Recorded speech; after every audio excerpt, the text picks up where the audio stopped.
আসসালামু আলাইকুম রহমতুল্লাহি বারাকাতু। তো বন্ধুরা, আবারও নতুন একটি ভিডিও নিয়ে আপনাদের মাঝে চলে আসলাম। তো ভিডিওর শুরুতে আপনাদেরকে আজকে দেখাবো গাজীপুর সাফারি পার্ক। তো পার্কে ঢোকার সময় আমাদের ঠিক আস্তে আস্তে আমরা পার্কের ভিতরে ঢোকার জন্য প্রস্তুতি নিলাম। তো পার্কের ভিতরে ঢোকার জন্য আমরা গেট দিয়ে প্রবেশ করব। তো গেট দিয়ে প্রবেশ করার সময় আমাদের কাছে টিকিট চাইবে, আমরা টিকিটটা তাদেরকে দিলাম বুঝিয়ে। তো পার্কের ভিতরে ঢোকার পরে আমরা দেখতে পেলাম খুব সুন্দর প্রাকৃতিক পরিবেশ। তো পরিবেশ দেখে আমরা সকলেই মুগ্ধ হলাম। তো এসব দেখে আমার বন্ধু যে ছিল শাকিল আহমেদ, সে খুব আনন্দিত হলো।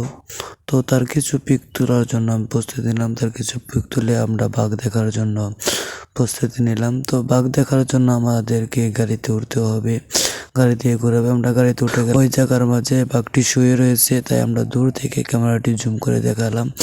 তো আমরা আস্তে আস্তে দেখার পর আমরা গেট অতিক্রম করে বাইরের অংশে চলে গেলাম। তো আমার বন্ধু এসব দেখে খুব সুন্দর লাগছিল।